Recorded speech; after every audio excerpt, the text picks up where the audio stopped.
I want to finish this book, finish this chapter 6, big old chapter 6. Now they went to,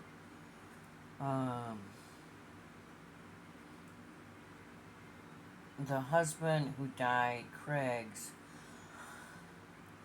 brother's house, and the brother is married to Craig's best friend's sister. And the baby resembles someone on the TV, an old picture.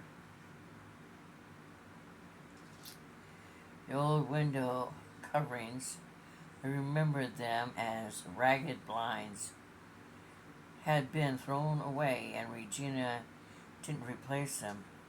The gray sky outside seemed to be fill the room with gloom.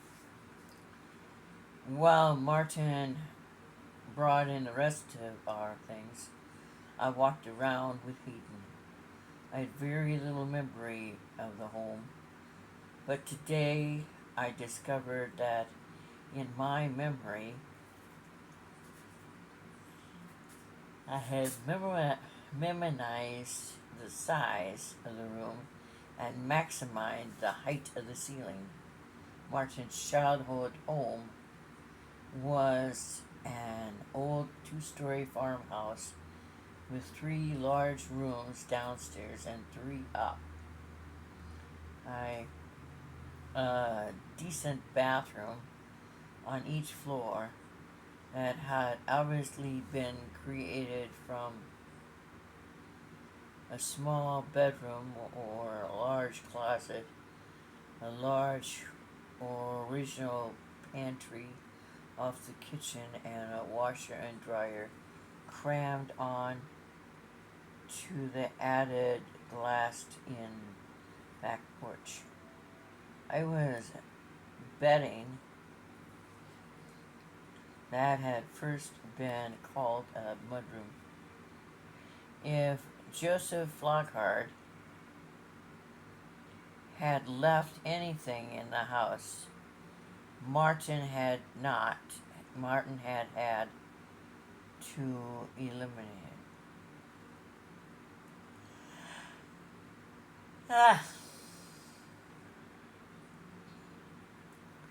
Plaid couch and a matching armchair in the family room were surely out of someone's attic, probably Barbie's. And the lone bed upstairs with matching night tables and chests and drawers had been Barbie's wedding gift to the couple. I recalled I opened the closet door and clothes, not many, mostly flannel shirts and blue jeans, for both Craig and Regina. I wondered where Regina was now. It made me shiver seeing those clothes hanging there, but I shoved them over to one side, the closet making room for our hanging bag. Awkward one hand due to Hayden, I stripped the sheets off the bed. I tossed them down the stairs so I could pick them up and wash them later. I heard Martin rumbling around on the ground floor doing God knows what. I thought of calling to him, but instead I wandered into the second bedroom upstairs across the little landing. There was a sleeping bag on the floor with a pile of clothes beside it, more blue jeans, flannel shirts, and t-shirts, socks, underwear, a pair of heavy boots. There was a door between this bedroom and the next. I said. Whose are those, Hayden? Hayden made one of his favorite sounds in response and waved his hands. Martin was standing beside me suddenly, but I was used to his queer approaches and wasn't too startled. He had a box under his arm. Roy stayed here, I'll bet, he said. We exchanged looks. Hugh Harbour remarked about not knowing whether Regina would marry Craig or Rory had stuck with both of us, and while she and I were alone, Cindy had hinted pretty heavily that Craig and Rory did everything together. I saw no need to pass that little tidbit along to my husband. It probably wouldn't have done any good, but we should have asked more questions.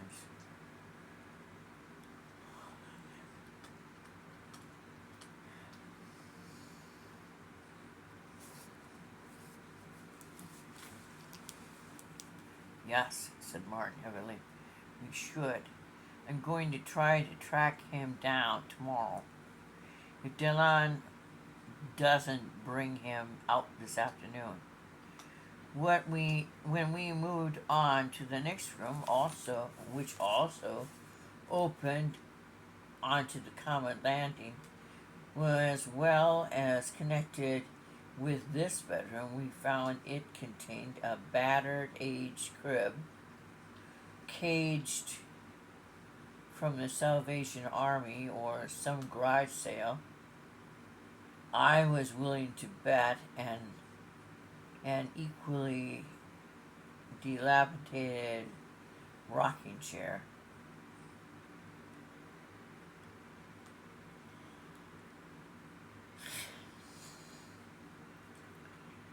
There were none of the accoutrements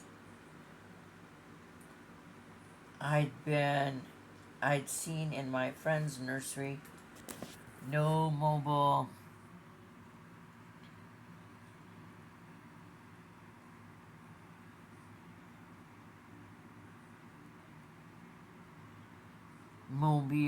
no changing table, no diaper pail. There was a plastic garbage can, cracked and dirty, still with rolled up dirty diapers inside. The sheet on the crib appeared to be a regular twin flat, sloppily folded, tucked to fit a small mattress.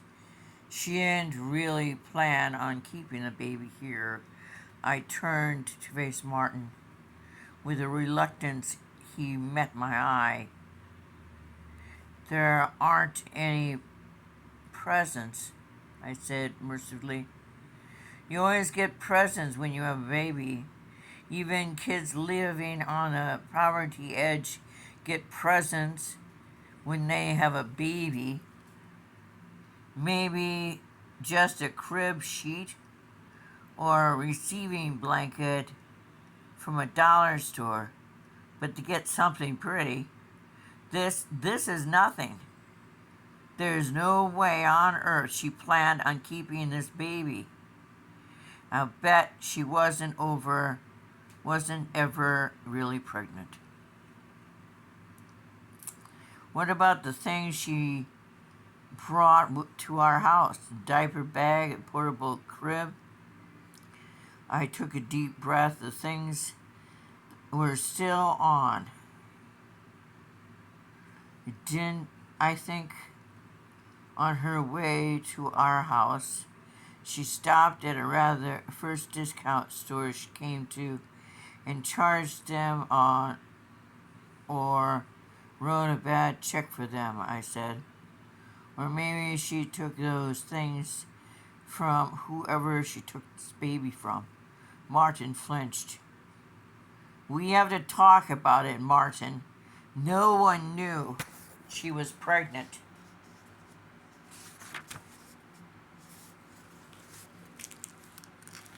She didn't go to the hospital.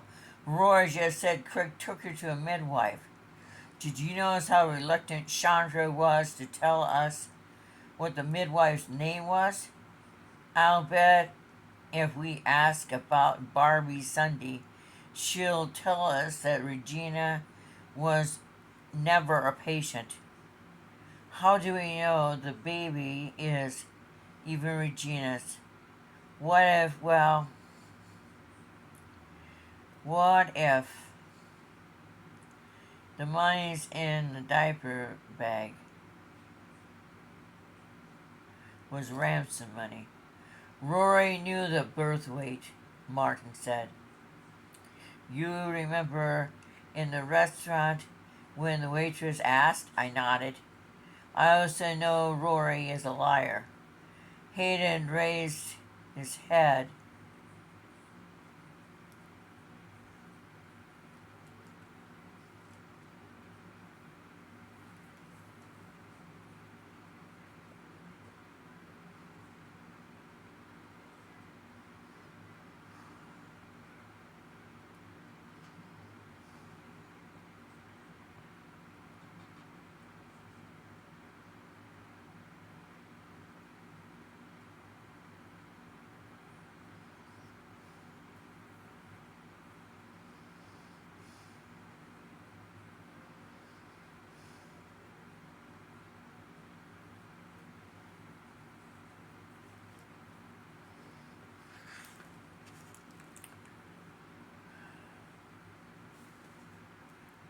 I nodded. I also know Rory's a liar. He banged his toe against his shoulder and then came up again to look at me.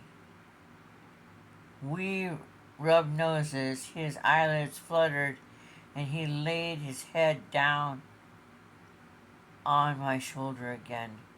I don't know who bore this baby, Martin said, his fingers brushing Hayden's whisk of hair.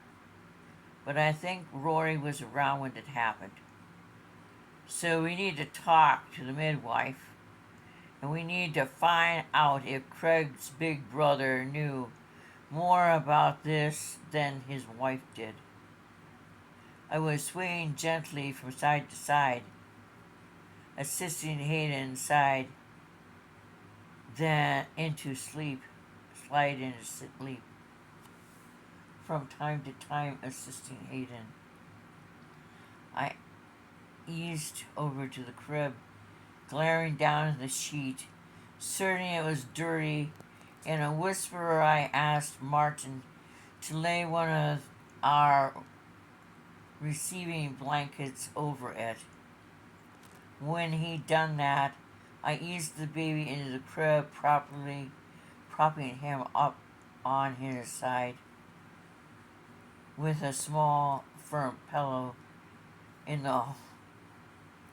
his back, and covering him with one of the blankets Ellen had given me.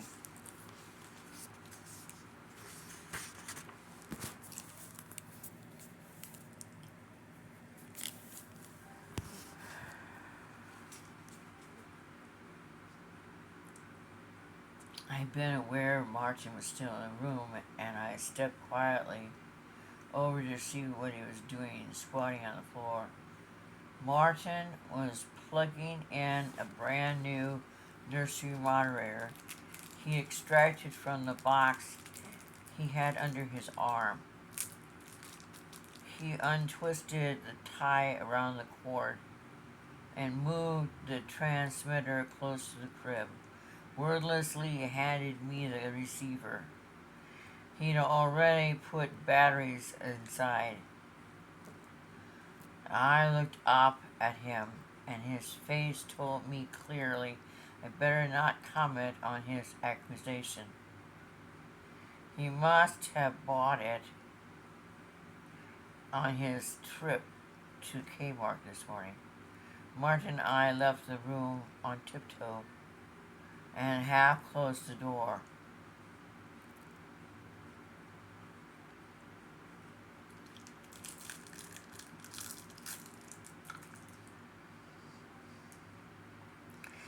house had been cold when we arrived, since Craig and Gina had been paying their own only gas bill.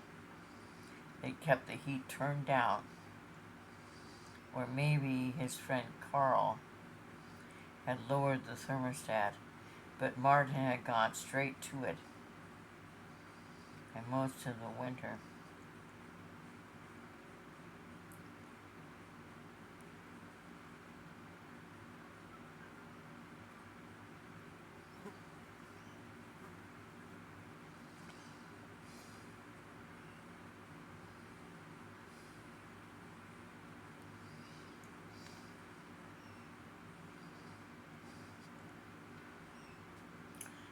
Pretty bird!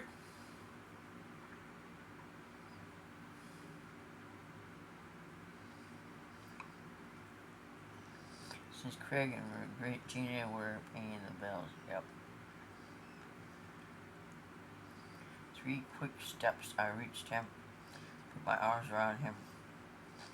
I wished I were taller, so he could rest his head against my chest, feel protected just for a moment. It was an awkward thing. Being the man I thought, I pitied Martin for the first time since I'd known him.